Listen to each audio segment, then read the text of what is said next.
Palju on mängu pannud, siis saame ka siit hakata ise 36. vooru kohtumisega minema. Endiselt on lahtine see, et kes võtab meistriliite, vaatame selle palli ära, pikem pall nüüd liini taha ka, Meeres teeb seal sihukese käki ja nüüd tuleb ära lahendada ja siit lahendatakse ka ja me saame ikkagi tundub, et sihukese korraliku mängu siit, sest et Männiland paneb siit juba 5. minutil selle palli väravasse ära, Meeres seal kindlasti rahul olla ei saa, aga Kalju mängijaid see ei takista, pannakse siit Büro ka korralikult jällegi taeva poole paukuma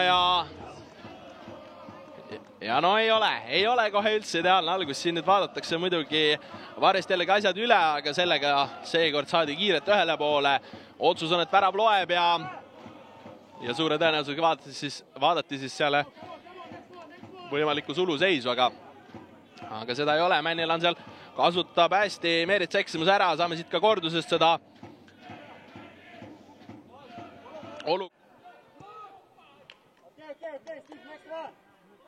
Nüüd on Paide palli saanud pidama ka, läheb kasti suunas ka ja nüüd pääsetakse löögile, kuid ikkagi täpsemaks saadud, vaatame selle olukorra ära, Travalli jätab kõrvale, Anier tuleb löök ka, Berg paneb sealt jala vastu ja lüüa, vaatame ära, sealt nüüd mängumehi ka maha jäänud, vaatame selle olukorra ära, mis siit Kalju välja mängib, Kask mängib löögile ka, aga paneb sealt, nüüd eksitakse kehvalt ja siit on Paide võimalus tulla, Travalli paneb löögi teele ka, Berg sealt paneb lõppude lõpuks käed, Paide saab rünnakuga vasakut äärt kaudu jätkata, tuleb pall kasti suunas ka Travallile, nüüd hästi ja sealt kombineeriti sihuke asi kokku.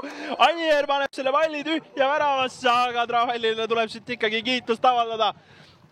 Ja nüüd arutati see kaitseliin ikka siin paari sööduga lahti ja lõppude lõpuks peab siin Kalju palli enda väravast välja noppima.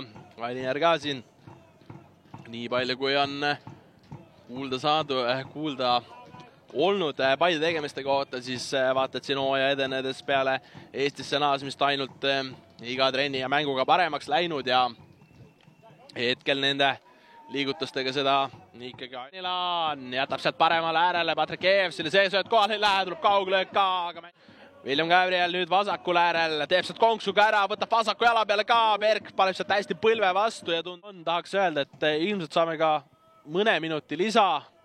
Kui palju see nüüd täpselt on, hetkel ei oska öelda, vaatame selle olukorra ära, sealt jätakse hästi Kasele, Kask saab uuesti proovida, aga hetkel see Baptista keerab hästi ära, tagumise posti suunas ka, aga sealt nüüd ei saa pead vastu. Varem William tuleb, Travalli jätab sinna kasti kohale, tuleb löök ka, aga see nüüd ikkagi lõppude pallini taha ka, Nigula suunas. Toob selle veel hästi sinna kasti kohale, löök ka ja no nüüd saavad siin Šenko. Seal oli hästi esimesena Jaal, võttis Paide poole pealt, Paide vastu siis Kalju poole pealt palli ära ja siin nüüd Baptista on haiget saanud sellele järgnenud olukorras. Pakutakse meile siin kordust ka, siis veast, mis Baptista vastu tehti, seal Hõim muidugi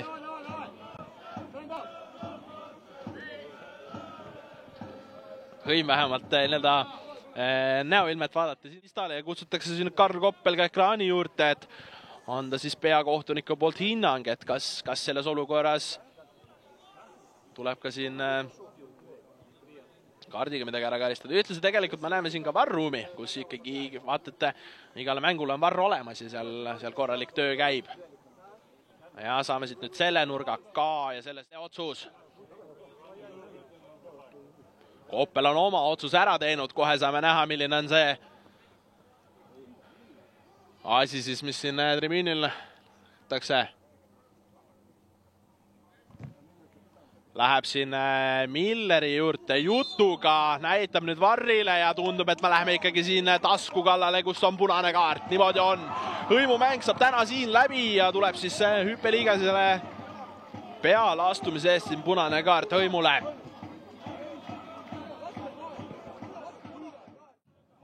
Tema mäng siis sedavõrd üürike, et sekkus siin 30. minutil. Vaatame selle olukorra ära, sealt pääsetakse.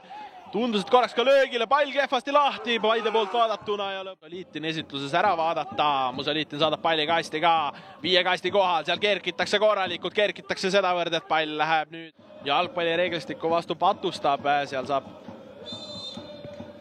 Paide mängi haiget ja 2 minutit on sellega täis saanud. Nii palju kui mina kuulsin, siis pidid Roosad Panterid ka väljakule jooksma, aga vaatame, kas 1-1 on selleks piisav aine. Igasugune ilutulestik, mis siia kohale on veetud, välja laastakse. Aga sellega saame siit ka minuga siin mängujärgseks intervjuuks Marko Meerits, et alustame ilmselt tänasest mängust, et kuidas selle 1-1-ga siin rahule jääda saab? Arvestades, kuidas me ise värava lasime, et kahju, aga ma arvan, et me mängisime väga hästi, ma arvan, kindlasti parem meeskond väljakul. Esimene poolega väga hästi panime kinni väga mitmed asjad, mis me oleme rääkinud, harjutanud, õnnestusid, et üldkokkuvõttes ma arvan, et võime rahul olla, et lõpus veel 2 meest vähem, aga nii ta on. Siin ise juba mainisid 2 meest vähem, et alustame sealt punase kaardi olukorrast, et peale seda vähemalt kõrvalt vaates tundus, et see mäng pisut justkui lagunes ära, et ei suutnud seda ühemehelist vähemust väga hästi justkui kokku lappida, et kuidas sinu vaatepildist? Nojah, eks selles mõttes, et meeskondade tase on suht võrdne, et kui sul seal 1 vend ära langeb, siis on ilmselgelt raskem, aga ma arvan, 1 vend vähem me ikkagi nagu midagi nagu suutsime hoida ka, et midagi teha, aga 2 on juba nagu päris suur puudus väljaku peal, et Kalju tegi nagu elu meil raskeks, -2 mängijat, aga me kaitsesime lõpuni väga hästi. Nigula seal kukkus üsna kehvasti, et kas sa ise oled siin juba võistkonnaga suhelnud, et kuidas tal lood on? Ei ole veel, ma vaatan, et see kanderaam on seal tühi, et seal kedagi ei ole, et ju omal jalal läks minema, et loodame, et midagi hullu ei ole, et päris kehvasti kukkus küll. Kui me nüüd hooajale tagasi korraks vaatame, et ilmselt on siit nii-öelda ka mujalt kuulda olnud, et päris 4. koha peale ta mängima ei tulnud ja pigem on nii-öelda justkui pettumus selles osas, et mis valesti läks? No raske on kokku võtta siin kohe kiirelt, et mis valesti läks. Ma arvan, et kui me võtame hooaja nii-öelda 2 punkti, et suurtega, ma arvan, me jäime plussi kõige nii-öelda paremini, ma arvan, nii-öelda sellest suurest nelikust, et kui võtta, kus me punkte kaotasime, palju oli nii-öelda tagumise otsa punnid, et siin tuleb mingid omad järeldused teha ja selles mõttes, et taset meil on kindlasti mängida, eriti sellise pundiga, et see on kindlasti väga suur pettumus. Hooaja vahel teeme järeldused, järgmine hooaeg tuleme tugevalt, võtame selle tiitli ära. Siin videokohtuniku ja Flora vastu mängus seda nii-öelda aroori selle ümber on väga-väga palju olnud ja sinna pole mõtet langeda, aga kui palju see võistkonnal Mastimaa oli, ehk võib-olla isegi peale nii-öelda viimast mängu enne Kaljuga mängimist, et eks võistkond sai ju aru, et täna siia tuleks see põhimõtteliselt justkui mitte millegi peale mängima ja ise ei ole selles mitte kuidagi süüdi, et kui palju see võistkond just emotsionaalselt rusus? Selles mõttes me oleme profimängijad, et hooaega me lõpuni mängida vahet ei ole, mis seal on või ei ole, et kindlasti tahtsime lõpetada selle võiduga positiivselt. Aga ma ei taha siin nagu kohtunikust väga rääkida, et see on juba nii palju siin laterdatud ja tegelikult, kes süüdi on, oleme lõplikult ise, et ma arvan, et neid punkte me kaotasime liiga palju selle väikestele, et sealt hakkas see nii-öelda pihta. Kindlasti see laks veel tõmbas nii-öelda oma jälje kindlasti mõjutas, aga nagu näha, siis täna me olime tegelikult parem meeskond väljakul ja tahtsime. Aitäh sulle, Marko, ja ma saan ilusat hooaja lõppu soovida ja juba ettevalmistus juuks saaks. Suured tänud. Aitäh. Ja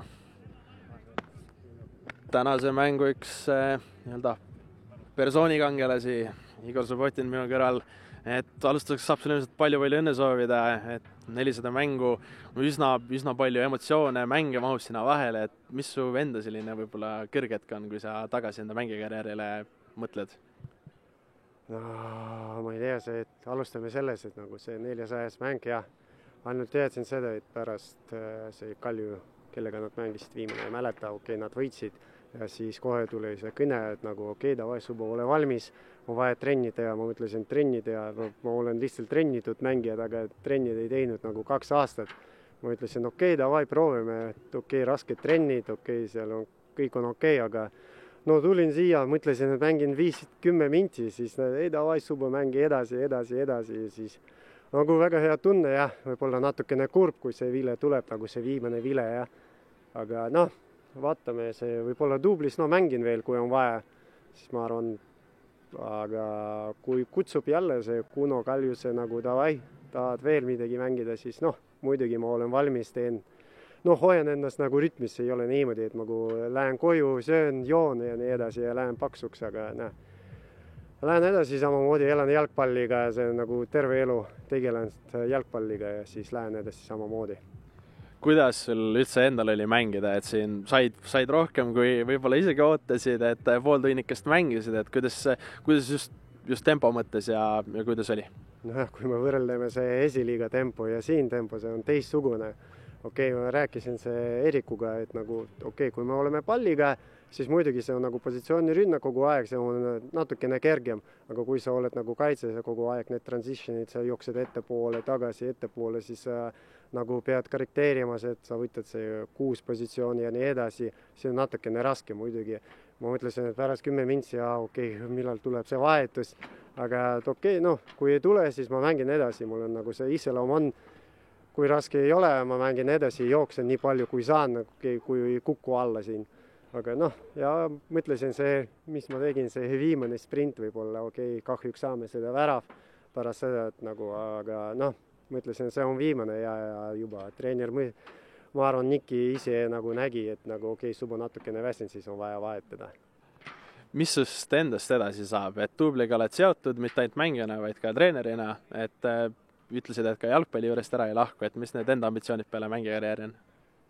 Ambitsioonid on selles, et jätkan see Kaljuga, see praegu Tubli, kui praegu käib nagu käib, siis muidugi lähen see järgmisel aastal proovin minna see UEFA koolituse ja nii edasi, nagu kõik seotud jalgpalliga mehed tahavad nagu olla treeneriks ja võtta midagi ka, mitte nagu mängija, nagu treener ka, see on suur saavutus ka, ma arvan.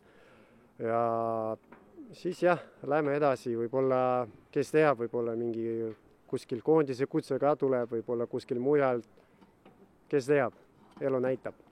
Kui me tuleme veel tänase mängu juurde ka, siin kodupubliku ees hooaja lõpus 1-1 viik, võib-olla ilmselt ma usun, et oleksite taht kindlasti võita. Kuidas mänguga rahule jääd?